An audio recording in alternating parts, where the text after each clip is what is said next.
Hey guys, welcome back to the channel. Today's topic is this.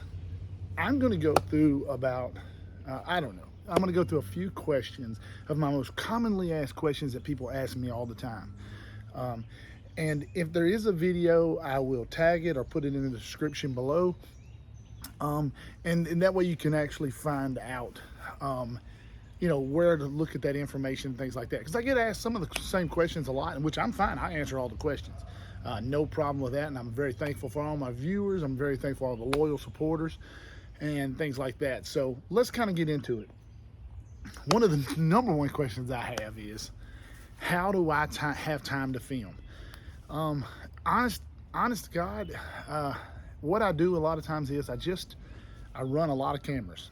I just run cameras. And if I'm in the middle of a fish catch or something pops into my mind, I may stop right there in the middle of fishing and film a segment right there. But as a whole, what I like to try to do is I fish, and then I take about 30 to 40 minutes at the very end of the day to either film or investigate new ways to do things and things like that. So that's pretty cool. Number two, I get asked a lot, why did I take the power poles off of my boat? They're not on there anymore.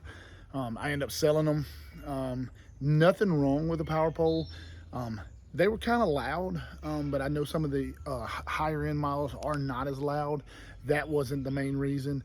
The main reason is I fish a lot in cypress trees, shallow water, things like that, and they just didn't match my style of fishing. I had to, they'd always getting hung up on limbs and things like that, and it really hindered me. There are some times I wish I had them, but I would say the positive of not having them has been better than the of them being on the boat. I get around a lot more. Thirdly, do I fish out deep, or am I just a shallow water fisherman? I like to fish deep.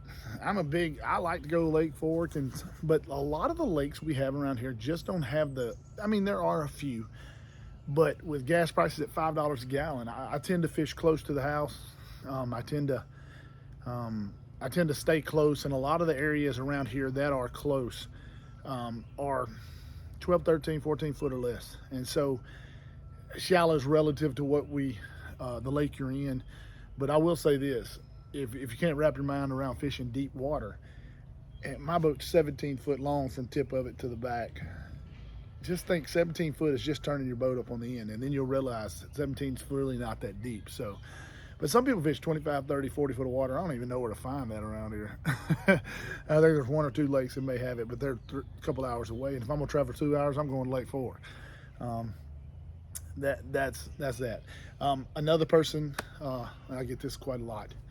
Do I truly like my Garmin Force, or is it just because I paid $3,500 to put it on the boat?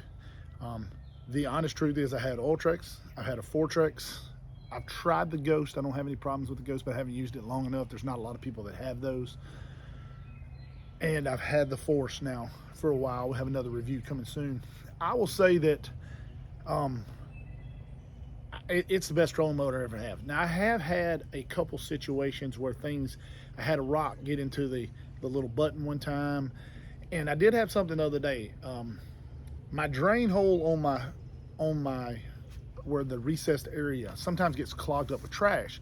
So what I do is I kind of block that hole up. That way water don't just pour in there and trash pour in there, and then it stops up and it won't drain. The other day I did leave my pedal in there, and it poured down rain, and I was hooked up to go to the lake, and the tray filled up with water. The pedal was underwater. And I say underwater, I mean to the top water. When I got out there to the lake, it had some water in it, so it did kind of act a little funky until it dried out. So what I did was I just used the remote, propped it up, and let it drain. I don't suggest you store your trolling motor, put pedal underwater. That was my fault. I usually put it in the box, and I did not. That time I left it in there, and I left the little drain plug in there, so it filled up with water. But hey, kept working, kept doing everything else. It's the quietest motor I've ever had, and I don't get paid nothing by Garmin. Them fools ain't giving me nothing. They don't even give me a good phone call. But that's one of the things. I get asked about when the show's coming. We're working on it. It's a lot more difficult than I thought it would be. I thought it was really close, and now it seems like I'm still a couple months away from even starting the filming process of it. They want certain things, they want done certain ways, and I'm not budging on certain things. But that is not the only thing. I am in the process of building. I'm in the process of building a 2-hour Livescope master class. It'll be one continuous recording, and the 2-hour Livescope master class will be essentially like a lesson on the water. You'll be able to get that. You'll be able to go purchase that. It's gonna come with a 1-hour phone consultation also from me. So if you can't get close to me, or you don't live close to me enough to get an on the water lesson, you can purchase this through Waypoint TV. Still in the process of filming it. It is a long class. It's going to be about 2 hours. It's going to have about 10 to 12 chapters with each thing, starting all the way from installation to on the water use, all kinds of stuff. Pretty much everything I do in one big deal, just like almost like a DVD type set. But you'll be able to purchase it. It'll come with consultation and things like that. That's going to be pretty awesome. Another thing is, I get asked so much, and this is a big deal. You know, I'm a believer in the 1022s and 1222s and things like that with the knob.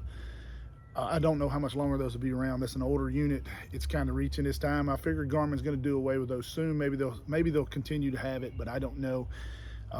I can use the touch screens. It's just a little bit more aggravating for me because I like to change the ranges a lot. I like to change the depths a lot, and I like to do it quick with that knob. But I don't have a problem with the EchoMap units, but I will say this much in terms of side imaging and down view, or side view and down view, GPS maps are by far, when you hook a 56, I'm a big fan of the 54, but when you hook a 54 and a 56 up to the GPS maps like the 943 or the 1243 XSVs, you see a noticeable difference in detail and clarity as compared to if you hook it up to the EchoMap units. I'm not lying to you. I've been on the lake with people with 106s, 126s, and the 56, even with those are ultra high definition units, for some reason they're just not as clear. And it could be pixel rate, it could be the processor in the back of the fish finder unit, it could be lots of different things that I don't know. But I'm telling you, the GPS map unit as a whole, the whole family is a better series. A lot of people also get asked, I see this a lot, how often do you actually use Livescope? I say 60-70% of the time I'm glancing at it. There are times if it's extremely windy or if I'm up in tight cover, I don't glance as much. But if I have an opportunity to use it, I use it. I don't feel like there's no reason to have $2,000 or $3,000 on the front of your boat and not use it. Otherwise, just take it off and put a little 7-inch unit up there for depth, or a flasher, who cares? So yes, I use it, and I use it a lot. I try different techniques a lot. I have my favorites. Sometimes I get stuck on techniques a little bit. I'll get stuck in forward mode for a while. I'll get stuck in perspective mode for a while. I try to use it based on the situations, but that's not always possible. Other question I get asked a lot, how big a boat I have, and I have about a 17.5 foot with 150 Pro V on the back, and I ain't afraid to take it anywhere. I mean, there is times that I wouldn't take it to Sam Rayburn or Toledo Bend or Fork, but I was on Fork with 3.5 foot waves the other night for 2-3 straight days, 35 mile-an-hour winds. It never missed a beat. It is a boat that handles wonderful. The trolling motor handles this boat in 24 volts, wonderful. And it's for that reason I haven't updated. I really want to get me another Skeeter, but I haven't. I had to pull the trigger on that. Just don't want to pay the note, man. They done got ridiculous. Here's something else I get asked. I see a lot of people say, man, I lasted 2 days on my batteries, I lasted 3 days on my batteries. And me, I'm big anti that. I got taught a long time ago, the moment you pull in, you plug them up. It creates battery memory and things like that. Lithium batteries actually do better when you keep them almost at 100% charge. Don't let them fall down to the bottom. You get too far, they'll shut off and you have to kind of jump start them back. That is a big deal. I am pro lithium, but lithium kind of scares me. I'm gonna tell you, lithium when combined with water is an explosive trait. If you don't, look up lithium in water and watch it explode. Um, I had, and to tell you this, I had a GoPro or a Casso that I used that got dumped, and I got it out of the water real quick and went to pull the battery, and it would not come out. I actually had to get a pair of pliers and get it out. It swole up so fast. I threw it on the back deck, and it exploded about 3 minutes later. Boom! The battery exploded because it got a little bit wet. They don't tell you that, and that's something that I do.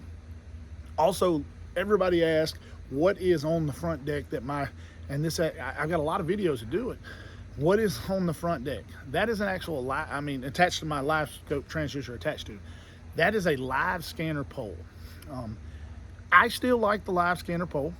There are tons of improvements in it that I believe that can be had. The motor is kind of loud. They have different speeds and they have different class levels. I believe the guy's maybe a little bit in over his head. He's getting very slow. Some of his craftsmanship, and this is personal opinion only, some of his craftsmanship is not up to par. And for that reason, I'll be making a switch very soon to Livefoot, which is offered through DD26. The guy that owns it is a guy named through Blitz Lures. He makes some excellent products also. Not getting paid to say that, just telling you who he is. But a Livefoot, I'll be making the switch to Livefoot. Nothing wrong with the one I have, the Live Scanner, but the Livefoot is going to be a whole nother step and a whole nother. It's probably going to be the best.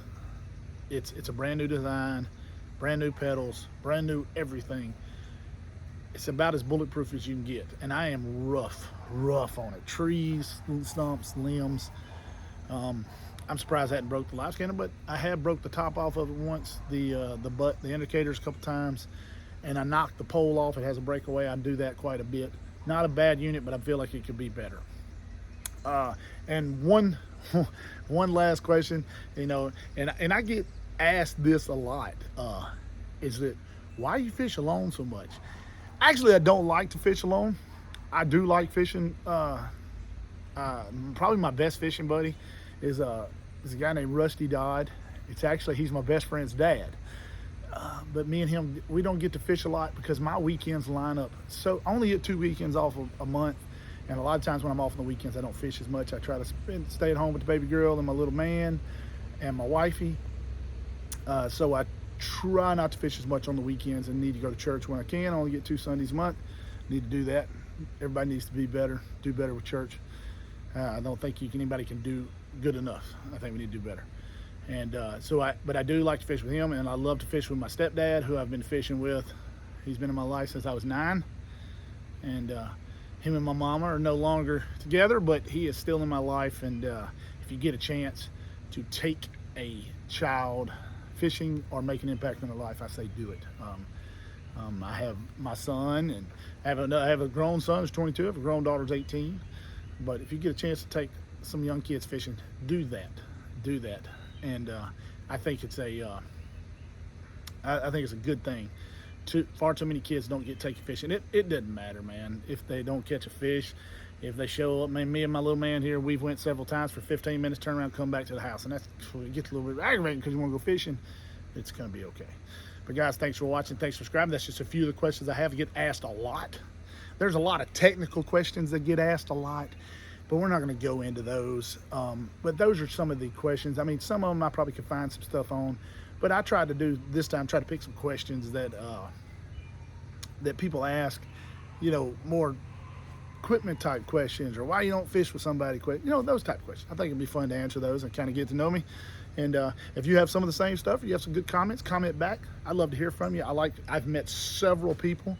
I did a class with a guy from Oklahoma the other day. I did a class from guys from Texarkana, from Lake Fork. I've done them from all over, and I am telling you, I'll be going back to Lake Fork soon, so I'm going to do a couple more classes while I'm over there. So I'll announce that on the Facebook page, and then if you want it, you can just inbox me and get them. You're feel free to ask me who these guys are I do the classes with, and I'll be free to let you set them up, and you can inbox them and ask them any questions about whether or not they feel like the classes are worth it. If they feel like they get their money's worth.